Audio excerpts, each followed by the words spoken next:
Et shalom, shalom. Je vous salue tous dans le nom puissant de Jésus-Christ de Nazareth, notre Seigneur et Sauveur personnel. Je bénis le nom de l'Éternel, lui qui m'a encore accordé la grâce de vous parler de sa part. Et je voudrais vous édifier ce soir sur un sujet. Vraiment, excusez-moi du qualité de l'image. Certainement, ça ne sera pas visible dans votre téléphone, mais que le nom de l'Éternel soit glorifié. Donc, nous allons parler d'un sujet, comment on peut recevoir le Saint-Esprit ou le don, comment on peut recevoir le Saint-Esprit, le don ou le baptême du Saint-Esprit.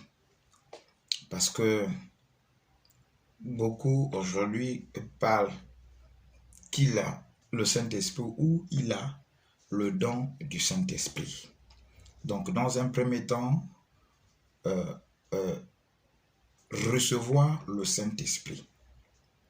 Qui a reçu le Saint-Esprit et qui a reçu le don du Saint-Esprit? Parce que le don du Saint-Esprit et recevoir le Saint-Esprit, c'est pas pareil. C'est des choses différentes. C'est pas pareil. C'est pas vraiment du tout pareil. Donc, recevoir le Saint-Esprit.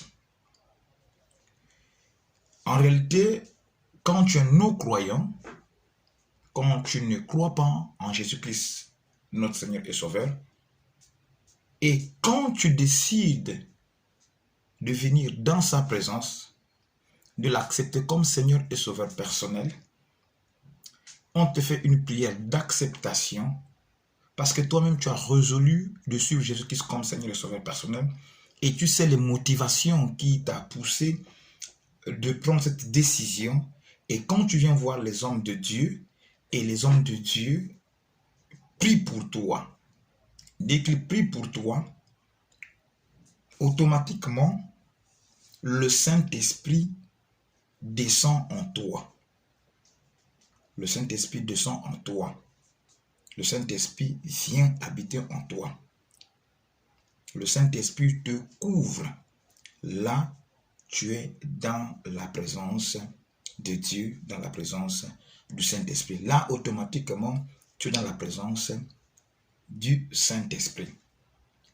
Peu importe que tu es sorcier, peu importe que tu faisais des mauvaises choses, mais le fait déjà d'accepter le Seigneur Jésus-Christ comme Seigneur et Sauveur personnel, et on a fait une prière sur toi, automatiquement, le Saint-Esprit descend sur toi et il habite déjà en toi. Voilà pourquoi la Bible déclare dans le livre de 1 Jean, dans 1 Jean 11, verset 12, il dit ceci: « Elle est venue chez les siens, et les siens ne l'ont point reçue. Mais à tous ceux qui l'ont reçue, à ceux qui croient en son nom, elle a donné le pouvoir de devenir enfants de Dieu, lesquels sont nés. » Ici, là, c'est le Saint-Esprit parce que beaucoup de gens n'arrivent pas à accepter le Saint-Esprit. Quand le Saint-Esprit est venu, pour que tu puisses recevoir le Saint-Esprit, il faudrait que tu acceptes le Seigneur Jésus comme Seigneur et Sauveur personnel. Et comme c'est l'Esprit envoyé de Jésus-Christ Nazareth, automatiquement, il rentre en toi. Et c'est cet esprit qui témoigne que tu es un enfant de Dieu. C'est là où ça détecte en toi que tu es un enfant de Dieu.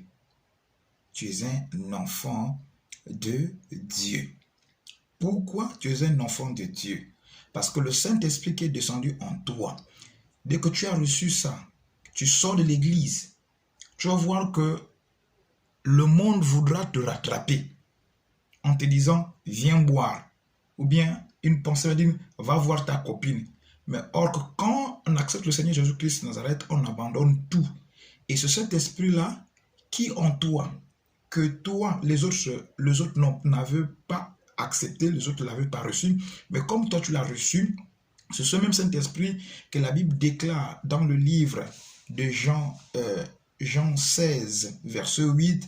Et quand il sera venu, il convaincra le monde en ce qui concerne le péché, la justice et le jugement. C'est-à-dire que dès que tu l'acceptes, il rentre en toi. Quand tu veux pécher, il te dit non, tu l'as accepté, le Seigneur Jésus-Christ Nazareth, et tu ne dois plus faire cela. Voilà pourquoi tu dis, allons boire. Oh non, moi je suis devenu chrétien. Ah non, moi je pars déjà à l'église, oh, je ne connais plus ces choses-là.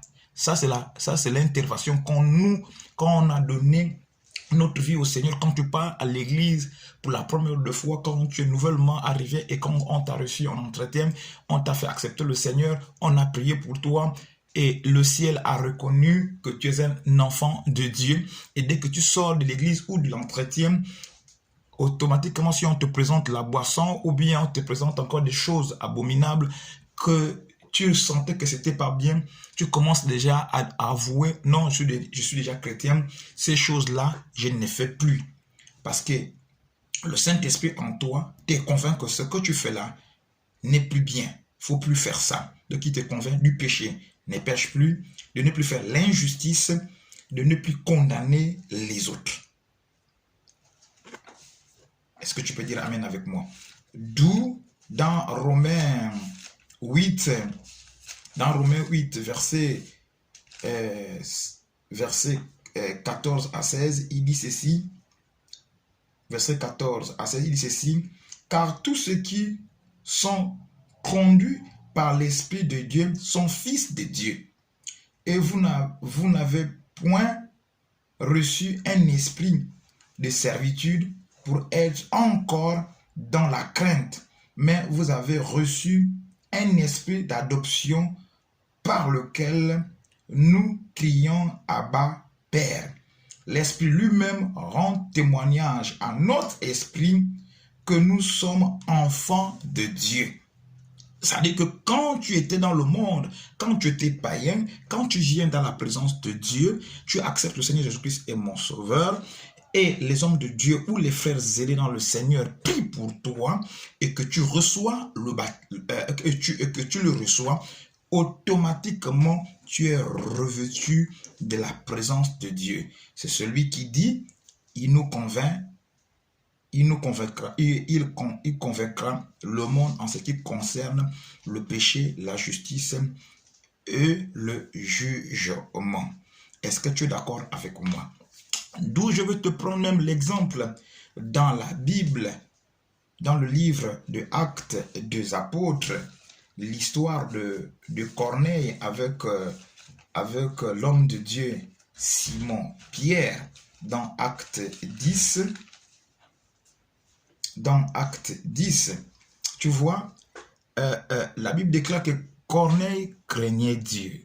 Corneille priait Dieu. Corneille faisait des aumônes, il donnait ses offrandes. Mais Corneille, c'est un Romain. Il travaillait sous les ordres de quelqu'un.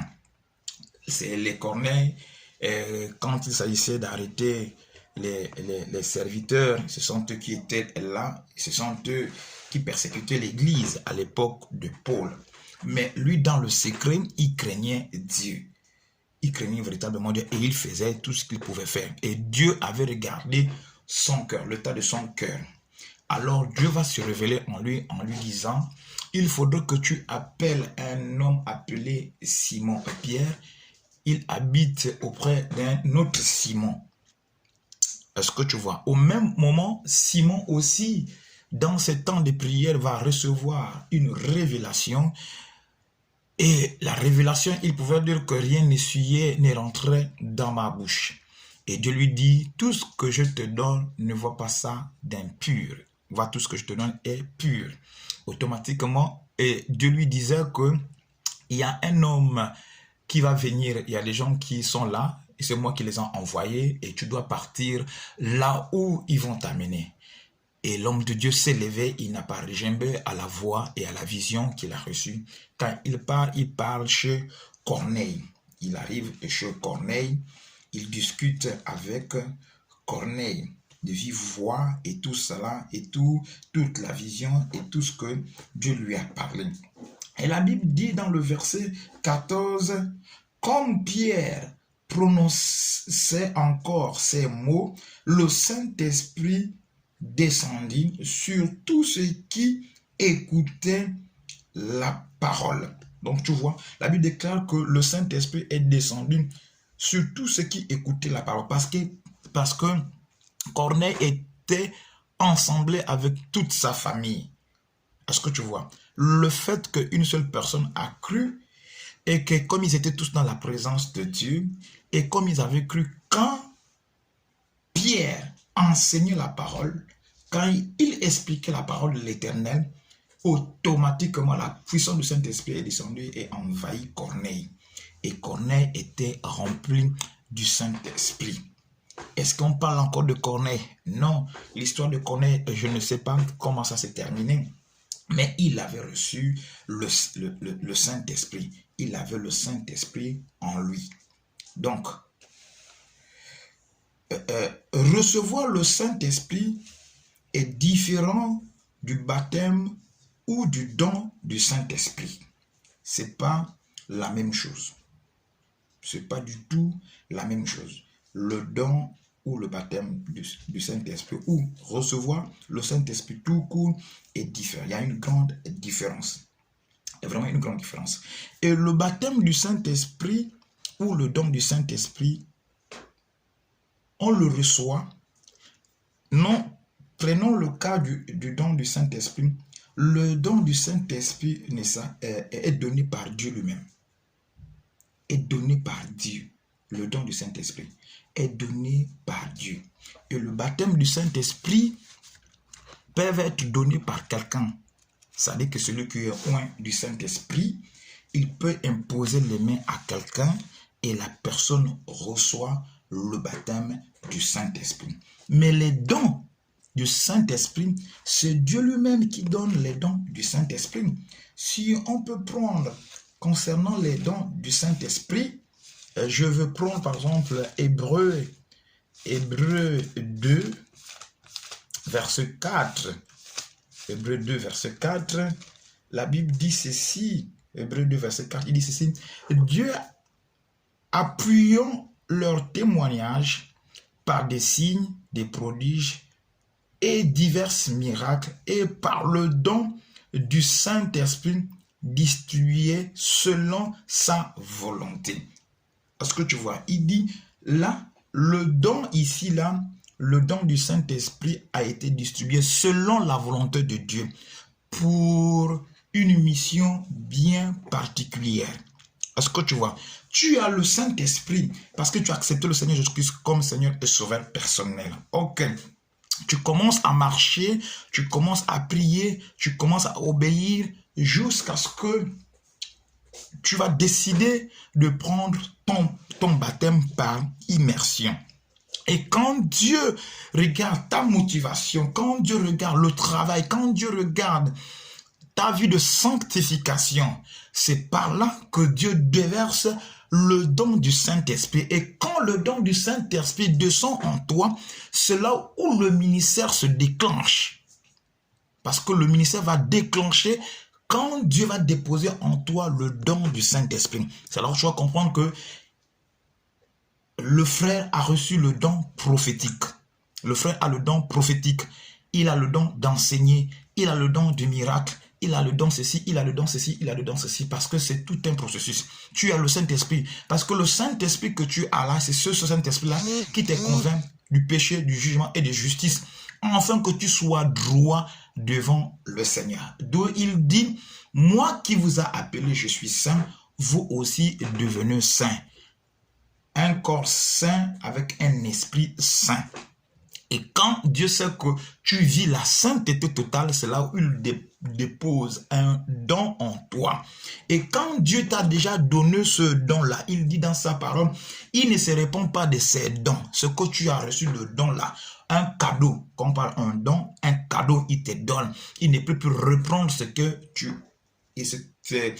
t'as donné. Si tu utilises ça mal, ça n'engage que toi. Tu utilises ça aussi bien, ça là aussi, ça n'engage que toi. Est-ce que tu vois? Si tu utilises ça mal, cela aussi, ça n'engage que toi. Donc, voilà pourquoi le don du Saint-Esprit, c'est Dieu qui donne. On peut encore prendre Éphésiens 4, Éphésiens 4, verset 7 à 8. La parole de Dieu dit ceci. Mais à chacun de nous, la grâce a été donnée selon la mesure du don de Christ. Donc, le don que tu reçois là, c'est par grâce. C'est par grâce que Dieu te donne ce don-là. La grâce. Quand bien même tu fais le miracle, quand bien même dans ton ministère tu fais le... C'est pas toi qui fais le miracle, c'est le Seigneur Jésus-Christ qui fait le miracle.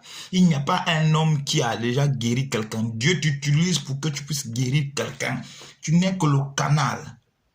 Tu n'es que le pasteur n'est que le canal que Dieu utilise pour faire véhiculer le message. Dieu a mis en toi un don de guérison, un don prophétique, un don de miracle. C'est pas toi qui fais les miracles, c'est pas toi qui guéris. Même la Bible dit ceci, que le Saint-Esprit ne parlera pas de lui-même.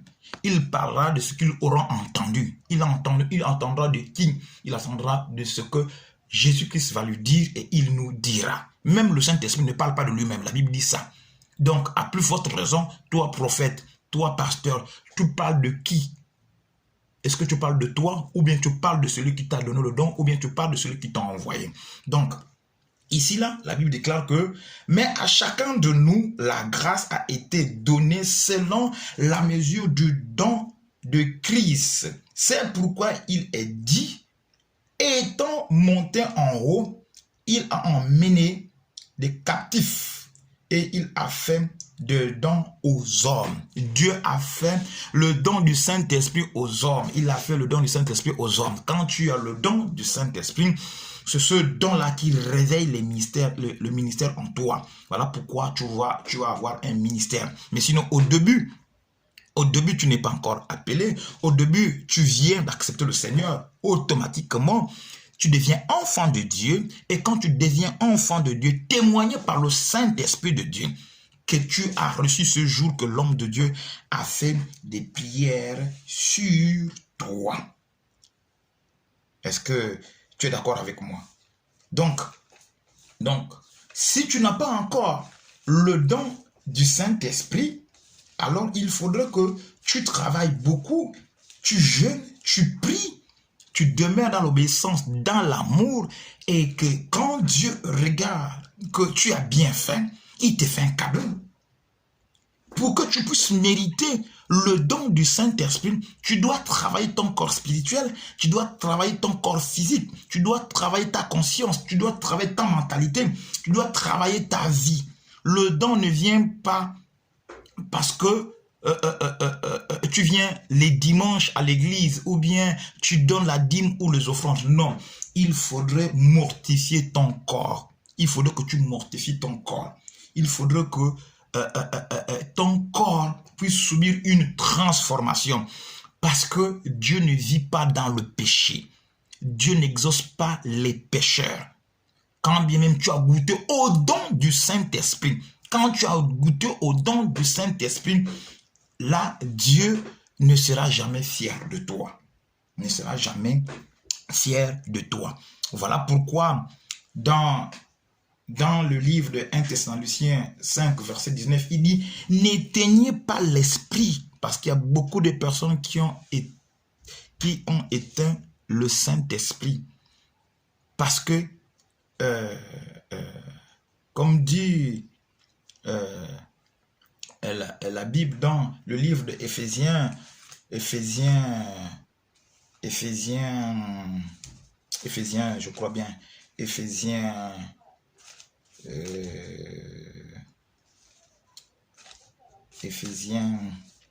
5, il dit ceci, « Ne vous enivrez pas de vin, c'est de la débauche. Soyez au contraire remplis de l'esprit. » Pour éteindre le Saint-Esprit, il faudrait que tu vis dans la débauche totale. Tu vas voir que le Saint-Esprit que tu as reçu ou le don du Saint-Esprit que tu as reçu va s'éteindre facilement. va s'éteindre. Il n'y aura plus de l'éclat. D'où tu vas comprendre, on dit, ah, le pasteur n'a plus d'onction. Pourquoi le pasteur n'a plus d'onction? Oui, parce que il a éteint le Saint-Esprit par des scandales dans l'église. Le pasteur est sujet de scandales dans l'église. Le prophète est sujet de scandales dans l'église. Comment le Saint-Esprit va encore travailler dans tel corps? Impossible, bien-aimé. Et du coup, il reste dans l'habitude. Il prêche dans l'habitude, il prie dans l'habitude.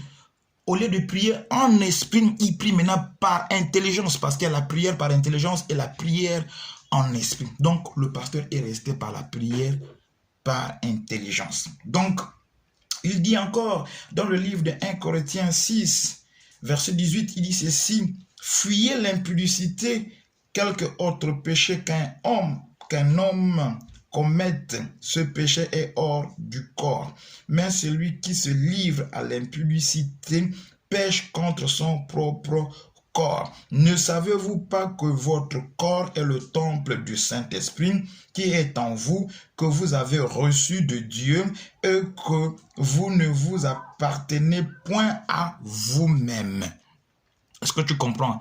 Si toi, tu as reçu le don du Saint-Esprit, le Saint-Esprit habite en toi, tu deviens le temple du Saint-Esprit, ton corps devient le temple du Saint-Esprit. Donc, alors, tu ne dois plus appeler d'autres esprits pour venir loger au-dedans de toi. Donc, l'esprit de l'impudicité ne doit plus habiter en toi.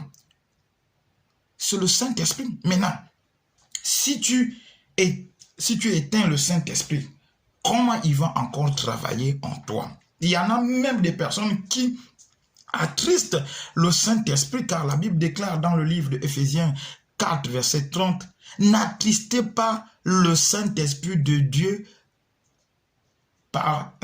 n'attristez pas le Saint-Esprit de Dieu par lequel vous avez été scellés pour le jour de la rédemption. » La rédemption veut dire le jour que Dieu nous a rachetés, le jour que Dieu nous a enlevés du péché, le jour que Jésus a payé le prix, son sang a coulé, le jour de la rédemption, le jour du rachat, là où Dieu nous a rachetés. Il dit, n'attristez pas le Saint-Esprit. On attriste le Saint-Esprit en faisant quoi? En faisant des scandales à l'église.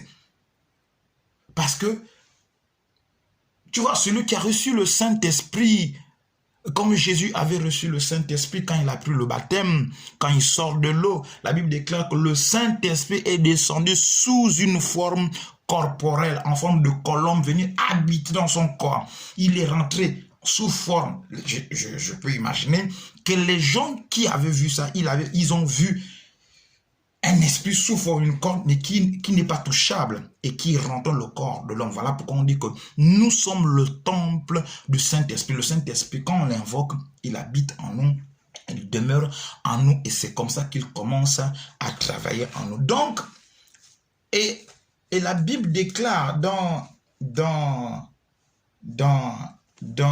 1 Corinthiens, verset 3, 1 Corinthiens 3 plutôt,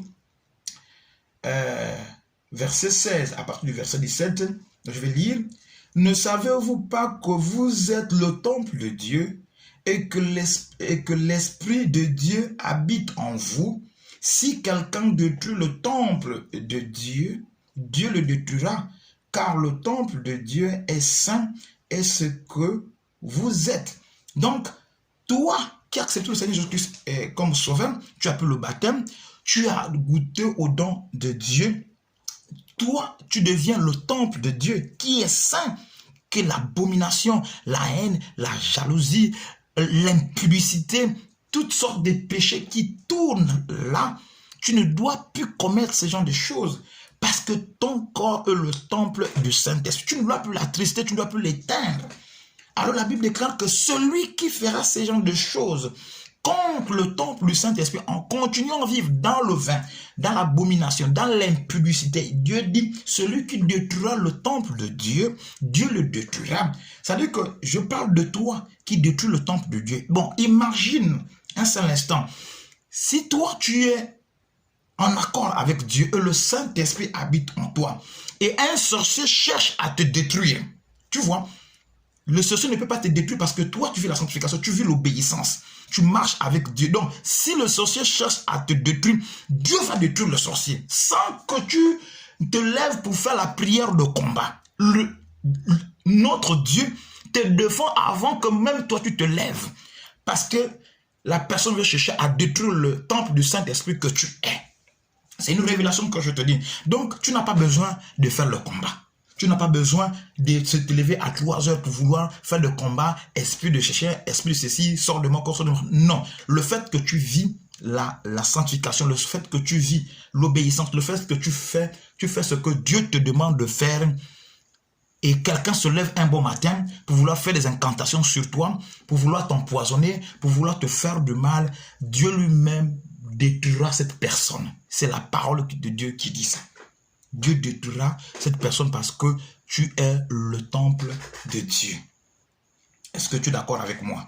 Donc, ça c'est ce que Dieu fait pour nous. Tu vois, Saül, quand Saül avait désobéi à l'Éternel, il ne voulait plus faire la volonté de Dieu, il prenait des décisions parce qu'il était roi, parce qu'il était déjà arrivé au sommet, comme beaucoup de hommes de Dieu le font. Il est déjà arrivé au sommet, il est au top, il a des finances, il a le palmarès spirituel, comme il se vante souvent. J'ai fait le miracle, je te guéris, et aujourd'hui tu quittes l'église. Non, c'est l'église du Seigneur, c'est les brebis du Seigneur. Personne, il n'y a pas de brebis de quelqu'un sur la terre.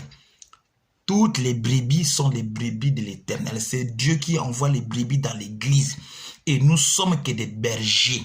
Nous travaillons pour le Seigneur. Il n'y a pas de brebis propres pour des pasteurs. Donc même quand une brebis quitte l'église pour aller s'égarer parce qu'il est, comment on appelle ça, il est sorti de ta bergerie, si tu veux aller chercher la brebis, va la chercher. Si tu la retrouves, tant mieux. Si tu ne la retrouves pas, Dieu rend gloire à Dieu. Mais ne prononce pas des paroles de malédiction parce que la brebis est sortie de l'église. Dieu seul, pourquoi? Dieu seul sait pourquoi la brebis est sortie de l'église. Certainement, c'est Dieu qui l'a ouvert les yeux. Par rapport à ce que tu fais, tu attristes le Saint-Esprit, tu es le sujet de scandale. Alors Dieu a besoin de lui pour une autre mission. C'est normal qu'il quitte l'église. Est-ce que tu vois? C'est pas à toi. Oui, tu as jeûné, tu as prié, tu as passé des nuits pour prier pour quelqu'un, comme nous le faisons tous les jours. Mais ça ne veut pas dire que tu vas tenir toutes tes brebis comme des esclaves. Non. Non. On le fait pour le Seigneur parce que c'est une mission que Dieu nous a donnée dans le livre de Matthieu 28, allez faire de toutes les nations les disciples, les baptiser les au nom du Père, du Fils et du Saint-Esprit. Nous, notre rôle, c'est de prier pour eux. Dieu lui-même, il a dit, nous devons prier pour eux. Donc, il ne faut plus avoir peur. Celui qui veut te détruire là, Dieu lui-même va s'en charger. Maintenant, si toi, tu vis l'abomination, si toi, tu vis dans le péché, tu vis dans le vin, toi-même, tu as commencé à détruire le temple de Dieu. Même si Satan veut chercher à t'achever, Dieu ne va rien intervenir parce que lui-même, il va d'abord faire. Donc voilà pourquoi je te parlais de Saül. Saül a commencé à détruire son corps, à torturer son corps, à faire des choses qui n'étaient pas bien. Et Dieu a retiré son esprit. Dieu a retiré son esprit et un esprit mauvais de l'Éternel est descendu sur Saül, lui a tourmenté. Est-ce que tu vois? Cette histoire est dans 1 Samuel 16. Tu es d'accord avec moi? Donc, si tu veux lire ce passage-là, tu comprendras. Donc, ne cherche pas que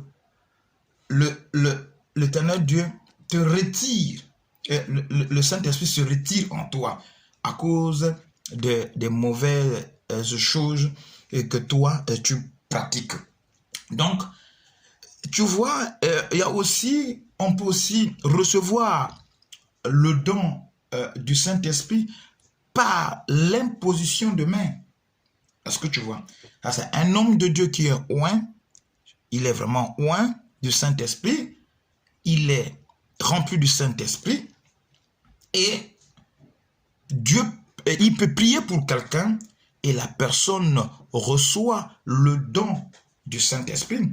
C'est comme dans le livre de Actes 18 et Actes 8 plutôt, l'histoire de Simon avec les apôtres. Simon est un magicien et quand les apôtres sont arrivés, le pouvoir que Dieu a donné aux apôtres dépassait la magie de Simon et Simon était stupéfait. Simon était dans l'étonnement de voir ces hommes-là faire des miracles que lui-même, il ne sait pas. Mais où est-ce qu'ils ont ce pouvoir-là? Et quand les pierres pouvaient prier pour quelqu'un et la personne recevait le don du Saint-Esprit, et quand il recevait le don du Saint-Esprit, la personne pouvait faire des miracles à l'instant même. Il pouvait faire des miracles. Et Simon pouvait dire aux apôtres que moi, je vais vous donner de l'argent pour que vous puissiez me donner le don du Saint-Esprit. Or, le don du Saint-Esprit, ça ne s'achète pas. C'est Dieu qui donne. Je t'ai lu les versets dans Hébreux 2, 4, dans Éphésiens 4, 7 à 8. C'est Dieu qui donne le don. On ne l'achète pas. Voilà pourquoi quand un homme n'est pas vrai, quand il fabrique son histoire, il dit que c'est l'église, il part acheter les pitons pour venir faire les miracles à l'église, ils enterrent les bébés dans les hôtels, dans les estrades pour faire des miracles. Ce n'est plus le Saint-Esprit qui opère au nom de Jésus, c'est maintenant ces pitons qu'ils ont achetés avec de l'argent chez les Nganga, chez les marabouts pour faire des miracles à l'église. C'est comme ces Simons-là. Il y a encore des Simons à l'instant qui part acheter. Il n'achète pas même pas chez les hommes de Dieu, mais il part acheter chez les Nganga, il donne de l'argent parce qu'il veut faire les miracles, il veut prophétiser. Il prophétise par le piton, par l'esprit de piton. Il prophétise par des démons. Ils opèrent des miracles par les démons. Or, je disais, le don du Saint-Esprit ne s'acquiert pas par de l'argent. Non, c'est Dieu qui donne. Dieu donne un don parce qu'il veut t'utiliser dans les nations. Le but des serviteurs de Dieu sur la terre, c'est que tu ailles dans les extrémités de la terre, annoncer l'évangile, guérir les malades au nom du Seigneur Jésus-Christ. Ça, c'est la mission. Donc, tu as écouté un peu la manifestation de comment recevoir le don du Saint-Esprit et comment recevoir le Saint-Esprit. Je peux encore paraphraser en disant, quand tu es païen, quand tu acceptes le Seigneur Jésus-Christ comme Seigneur et Sauveur personnel, automatiquement, quand on prie pour toi, tu as le Saint-Esprit. Et comme tu commences à marcher avec le Saint-Esprit parce qu'il te convainc du péché, du jugement et de justice, tu commences à réaliser que, ah non, là, il faudrait que je prenne ma vie au sérieux parce que l'engagement d'une bonne conscience que j'ai eu à prendre là, il faudrait que je vis selon Dieu parce que celui qui m'appelait est saint et le temple, le Saint-Esprit que je suis est saint, donc je dois vivre. Et c'est comme ça que quand tu vas marcher, tu vas prier beaucoup, tu vas gêner beaucoup, tu vas chercher la face de Dieu, tu vas manifester l'amour du prochain et Dieu regarde ta conduite, c'est là où il te donne un don, c'est un cadeau qu'il te donne et c'est à toi de l'entretenir. Pour l'entretenir, tu ne dois pas éteindre le Saint-Esprit, tu ne dois pas aussi l'attrister. Je veux te dire, pour terminer, le Saint-Esprit est comme une lampe luciole. Est-ce que tu vois? Tu as reçu le don du Saint-Esprit, tu as reçu le Saint-Esprit. Je vais illustrer ça comme la lampe luciole. Quand on t'a donné une lampe luciole à la fabrication, quand tu as acheté ou quand on t'a donné, c'est propre. Tout est propre, la mèche est propre, le réservoir est propre, la lampe est propre, le mécanisme est propre. Et toi, tu prends juste les allumettes, tu commences à allumer. Et ça t'éclaire, tu as l'onction, tu as le pouvoir, tu parles, la chose arrive, quand tu pries, le miracle est là, quand tu fais des choses est là, parce que c'est encore neuf, parce que la gloire de Dieu est là. Mais comme tu ne sais pas entretenir le Saint-Esprit, comme tu ne sais pas marcher selon le Saint-Esprit, le verre va prendre la calamité et ça va noircir. Et la lumière qui devait éclairer la maison où ta vie, la lumière a diminué. L'éclat n'est plus ça. Il n'y a plus l'éclat, ça ne brille plus. Certainement même, il n'y a même plus de carburant. Il n'y a même plus du pétrole dans la lampe. La lampe s'est éteinte complètement et ta maison devient dans le noir, dans le ténèbre total. Ta vie spirituelle devient dans le ténèbre total. Pourquoi? Parce que le Saint-Esprit est éteint. La lampe est éteinte. La lampe est éteinte parce qu'il n'y a plus de l'huile pour alimenter la lampe. Est-ce que tu vois?